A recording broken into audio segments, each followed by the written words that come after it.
So, hello there. This is Ghosttown Bob, and I'm here today to talk about some ghost towns. This is going to be part of my series called Ghost Town Bob's Guide to Utah's Ghost Towns, where we're going to examine Utah's ghost towns from A to Z. And today we're going to start off right at the start with a ghost town named Adairville, which alphabetically is the first ghost town in Utah, but not chronologically.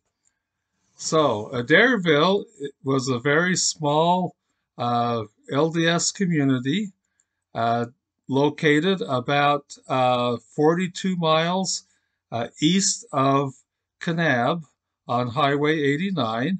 The most of the town was just to the north of the highway, and it's about 8 miles downstream from another ghost town called Paria or Paria, which the town is located along Paria Creek, and a lot of people know Paria Creek because that is the site just downstream of the Paria uh, recreation area where there's some good hiking for uh, a lot of people in slot canyons. The Paria Canyon slot canyon is a fairly famous hike. But this is about Adairville. Adairville was a town, a small farming settlement that was located in Kane County, east of Kanab, and it was founded in the 1870s. In 1865, right after the right before the Black Hawk War, a man named Peter Schertz and others uh, founded a little settlement even smaller than this called Rock House, which was about 4 miles upstream. And when the Black Hawk War ended in 1867, there were other settlers that moved into the area, including a man named Thomas Adair, who had settled over in Washington County around the Grafton area. And after the Black Hawk War ended in 1867, uh, some of these settlers, including Thomas Adair, moved into the area and settled there. But there were too many settlers for the particular place where Rock House was at. And so in 1870, the people kind of decided to break into two groups. Some of them went north about 4 miles and founded Paria or Paria, and the others, the remainder, uh, went south a little ways and founded what was later called Adairville. And it consisted of some farming land there along the Paria Creek. There was some good farmland, and they started farming and raising crops. In 1877 or 75 or 6, the town became large enough that it they created a post office for the area, and Thomas Adair was the first postmaster, and the mail came uh, to Adairville and then eventually up to Paria. Uh, the town lasted not for very many years. Floods in the late 1870s and the early 1880s uh, flooded a lot of the cropland and created deep gullies, which ruined the cropland in the area. And so a lot of people started abandoning the area, including Thomas Adair. Thomas Adair and his family would eventually move down to just north of Show Low and found another community in Arizona, which was also called Adairville. As far as the town, it wasn't much of a place. It had a few homesteads scattered up and down the creek. Uh, and They just produced local crops for the area. the The area was nicer than some of the other areas around there, some of the other country, as it was along the creek, and it was also the spot along the old Spanish Trail where Paria Creek was crossed, and in fact, is located in approximately the same place that Father Escalante's expedition crossed Paria Creek in 1876 or in 1776. Uh, The post office lasted until 1879, and then it was closed just because there wasn't enough business in the area and enough people in the area to justify a post office staying open. As far as business buildings, there really wasn't any, just the farmsteads up and down the creek. Uh, and people had to, if they wanted any supplies, had to go into Kanab to get their supplies. But several rock houses were built and farms were established. There was only one death in town that we know about, and that was one of the daughters of Thomas Adair. Uh, and she is buried, and her marker is just right off the side of the road. If you turn off the road and head towards Paria, uh, a few hundred yards up the road, there's a lone marker that shows the place where his daughter was buried. It's kind of a lonely burial out in what is considered nowhere right now. Uh, the area later, well, in the 1870s, there was gold that was discovered along Paria Creek, and in the 1880s, and there was also minerals that were found down in the Buckskin Mountains, which is just south east or southwest of Adairville. So there were prospectors that came into the area hoping to pan for gold. Peter Schertz and his group, when he went in, he was a prospector of sorts, and he uh, tried panning for gold along Paria Creek. Now, I don't know of anybody who has found gold along the creek, but uh, there was the possibility, and there was some placer mining that lingered in the area off and on for 20 or 30 years. Uh, as far as what's left there today, if you drive east along uh, Highway 89, you won't see anything really in the area as far as historic buildings, but there are a couple of, there is one or two buildings. This building here, this picture was shot in 18 or 1942 or 43 and shows a rock house which was still standing at least as late as the 1970s. This is another shot of that same house. As you can see, the area is really barren. Uh, Water has to be got in the area through windmills. Uh, so it's kind of a deserty area, not much vegetation, but the ground along the creek, if it was dammed off, was good enough to supply some crops. And then along Paria Creek, there is some cattle grazing and other hay crops that are grown up and down the creek even today. Uh, the area is also a little bit famous because of an old movie set that used to be north of Paria, about 3 or 4 miles. Uh, it was the set that was used during the filming of the Clint Eastwood movie, The Outlaw Josie Wales. And those buildings were there uh, for many years after the movie, and then just a few years ago, those have been removed to somewhere else. But that used to be kind of a favorite spot for people to come up because it looked like an old town with the false front buildings there. But it wasn't actually any part uh, of any of the other towns. It was just built for the movie in the 1970s. Uh, there's also some treasure stories uh,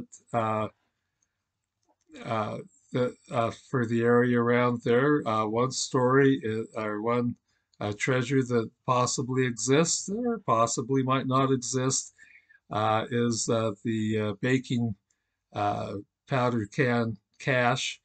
Apparently, according to some of the old stories that I've read in the newspapers at the time, uh, there was a family in 1880, late 1886 or early 1887 that were moving from their home. I'm not exactly sure where their home was, but they were moving up to Washington and they were driving a herd of about 20 or 30 horses where they were expecting to establish a ranch. The man's name was Samuel Clevenger, and his wife was named Charlotte. She was also called Molly, and apparently they had crossed at Lee's Ferry uh, a few days before. They had hired two men, a man named John Johnson and another man named, oh, let's see, what was his name? Wilson. Uh,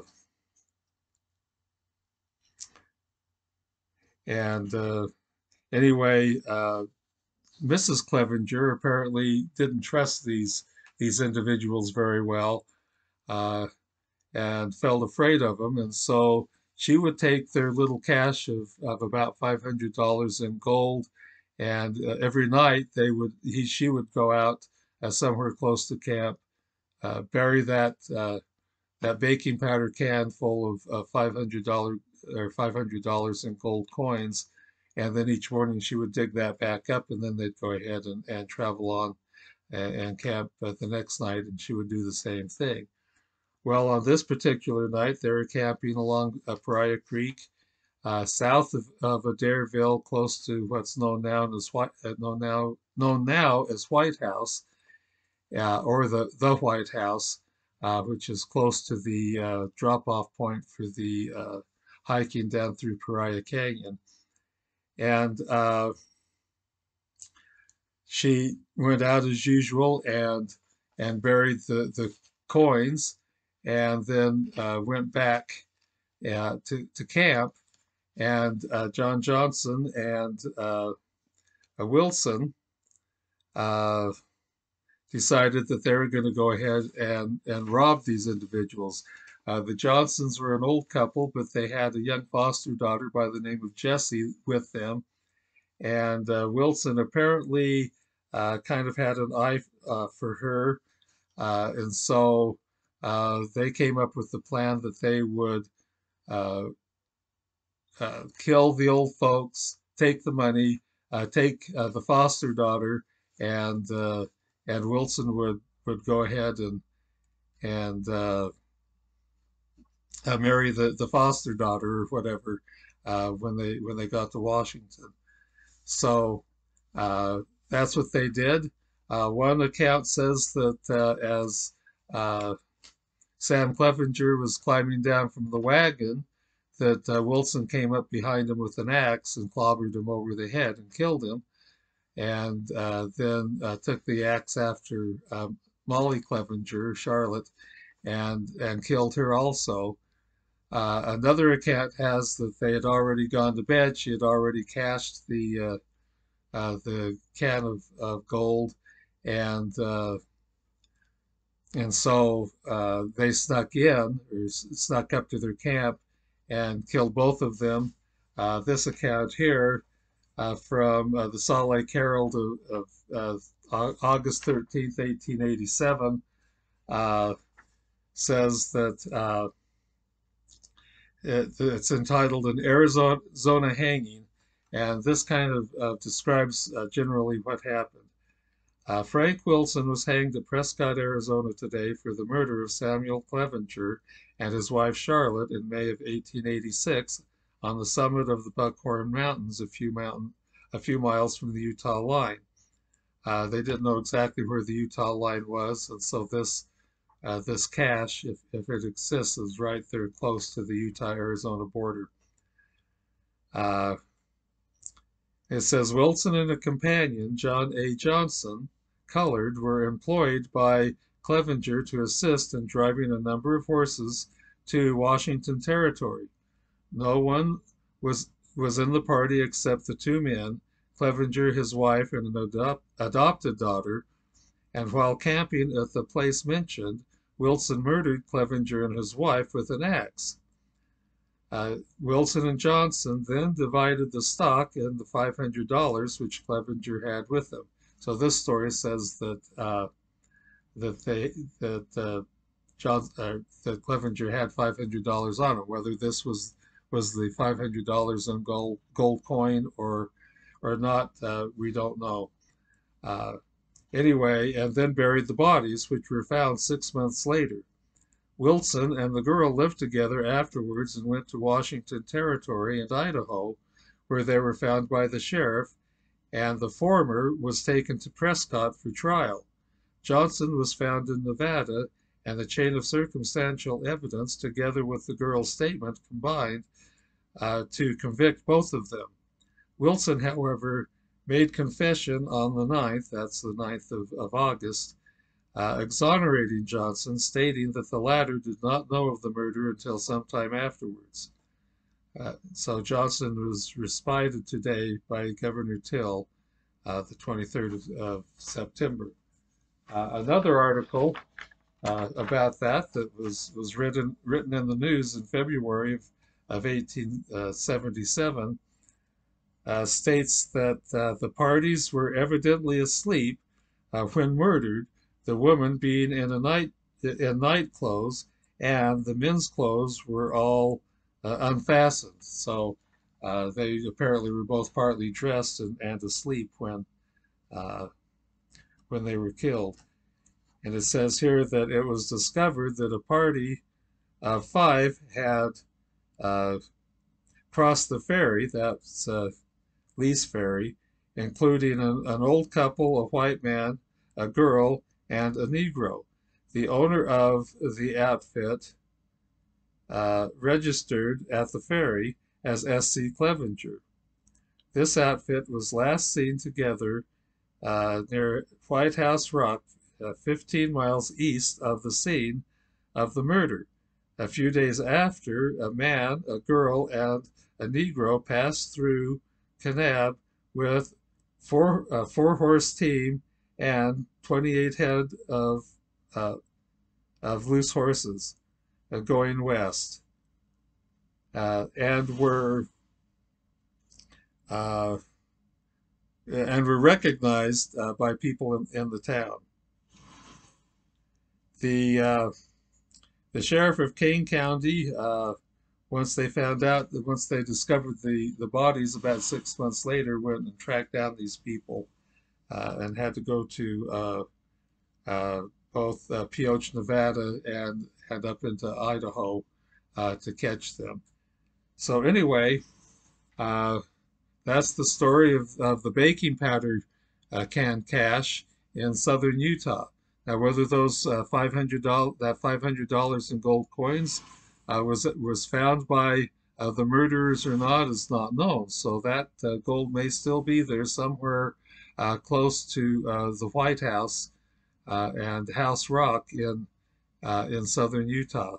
So if that's something that you feel inclined to do, is to go hunt for treasure down in southern Utah while you're going to not Flaming Gorge, to Lake Powell, then that's a little activity that you can do. Or if you want to hunt for it while you're planning on hiking Paria Canyon. So that's it for today. We will be back another day to talk about more ghost towns in Utah.